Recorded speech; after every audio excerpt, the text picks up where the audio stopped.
Remember to celebrate those African Americans who have impacted American life this Black History Month. We must not forget the youth. Fox 43's Victoria Lucas tells us the story of a young boy whose life growing up in Lancaster was anything but easy. I feel like as a whole, if one person's torn down by police brutality, we all torn down. 17-year-old Jarrell Greaves says the events surrounding the death of George Floyd last summer and other events involving police and people of color reaffirm his fears of growing up Black in central Pennsylvania.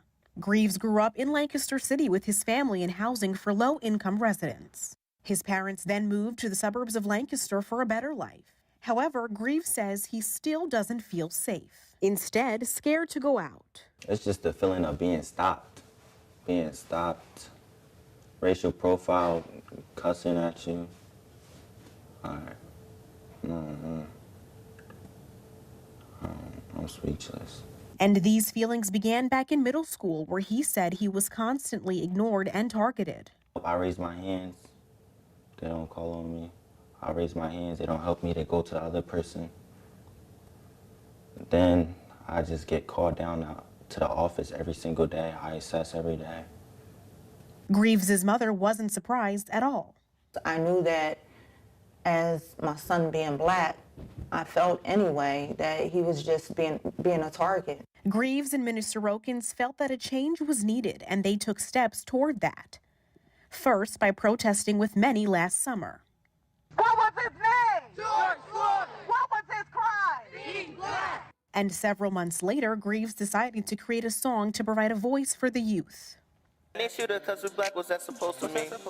I don't want my kids to grow up like this, The feelings Greaves exhibits are heard and understood by many, such as York City Police Commissioner Michael Muldrow, who decided to join law enforcement to give back to others as his father did. The way that he was able to connect the dots for people and reach people and serve them, and seeing that on a daily basis gave me an idea or a concept of what I wanted to do as I moved forward. And as he moved forward, Muldrow says he realized what it would take for people, especially the youth, to trust law enforcement. I think that it starts with this. It's going to start with conversations. It's also going to require us doing our part. And when I say us, I mean police. Like, it's going to require us doing our part. We have to we have to intentionally work on changing the narrative and being okay with that, being okay with the fact that things needed to change. A change that Greaves says Martin Luther King spoke about in his I Have a Dream speech that he hopes to see soon. And that's all I want to hear when we're free. I want to play that speech over and over again. We will be free. In Lancaster, Victoria Lucas, Fox 43 News.